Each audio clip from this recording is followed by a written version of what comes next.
we have a Renaissance man delivering a speech about Renaissance men. Cavan.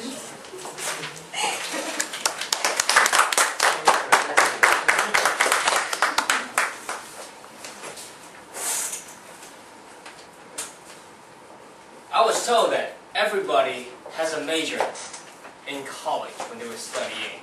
So by show of hands, how many of you guys actually have at least one major or more when you were in college? Yeah, pretty much everybody. I think the other ones maybe have like 2 or 3 majors at the same time. That's good for you guys. I just want to let you know that you guys are all special. You know why I say you are special? As a matter of fact, you guys are experts.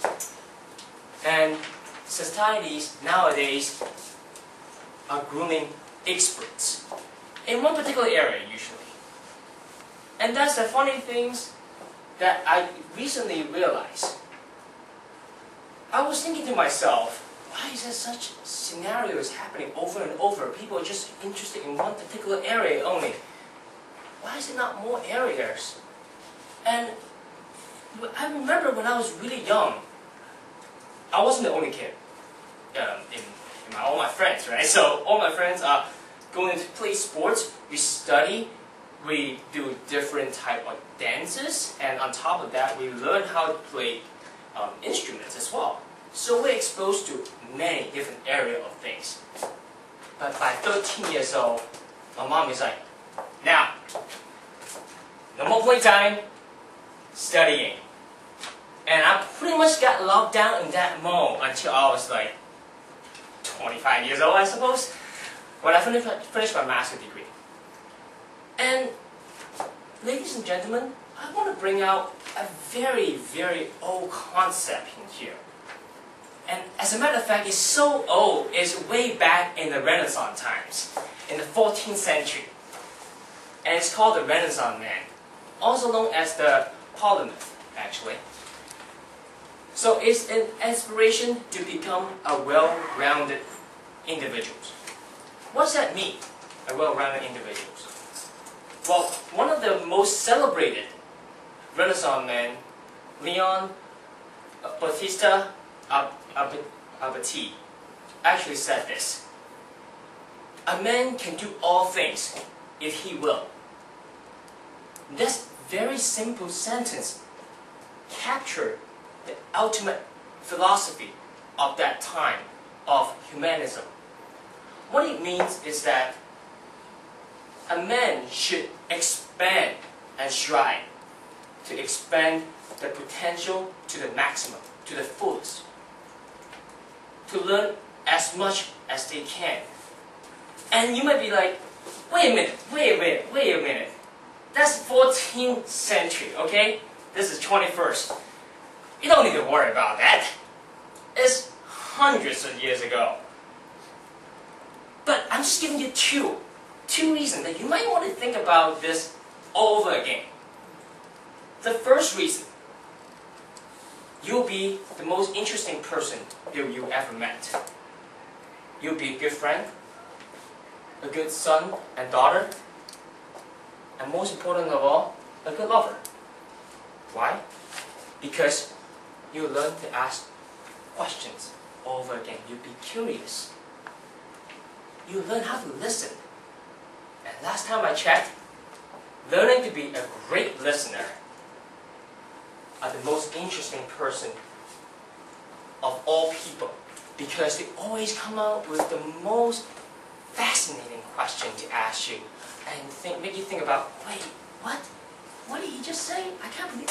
Oh wait, hold on. Yeah, maybe. So you'll be a very interesting person all over again. And the second thing, a lot of times when people ask you, why do you want to learn so many things? Why not? There's so many interesting topics out there. And the most important thing is the taboo factor. Why do you want to be typecast as only one particular person? One particular strength? All of us. I'm an engineer. People be telling me that, oh, you're an engineer, you're supposed to look a little nerdy. I'm hardly one of them, okay? All the finance people out there, you don't just care about making money, do you? You probably donate money to charity groups. You probably help out a lot of other people at the same time. So why being that? So with that, all that said, after all my research done, there are 4 main factors that help you become that Renaissance man. And I'm just going to blaze through it really quick because I think a lot of you actually know them already. First one is knowledge. Knowledge is nothing more than just being curious all the time. Pay attention to everything around you and tirelessly asking question, and being adamant about finding solution, answer, why, and why again. More whys. Sooner or later, you learn how to listen and answer the question that you're asking why about. Second is art. Now, I'm not talking about dancing or music here. What I'm really talking about creativity. Establish that inside you, everyone has creativity. I don't care whether you're finance, accounting, engineering, of course, math.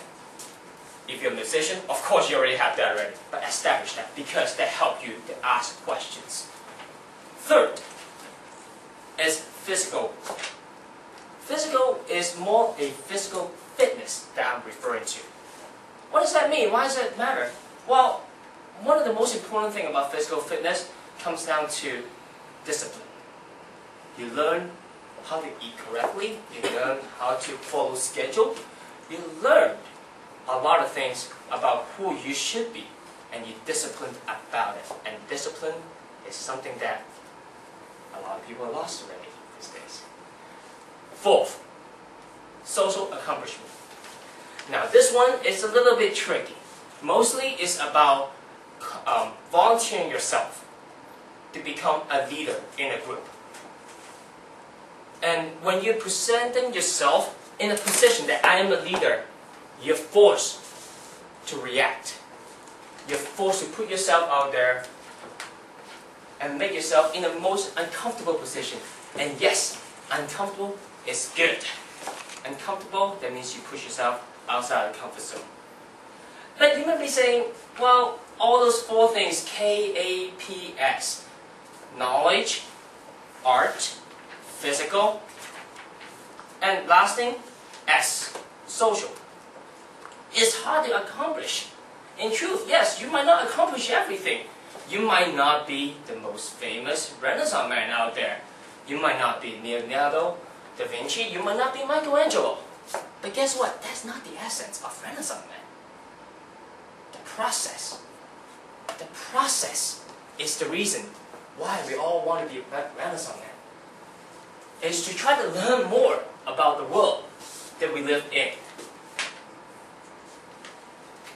Sooner or later, you ask more and more questions, even though you might not find the answer, but by talking about it in front of your friends, you inspire other people to think about the same question and coming up answer to questions that impact us all our lives. Thank you very much. Thanks a lot, Cavan, for your inspiring speech, encouraging us to cultivate broad interests and become Renaissance men and women.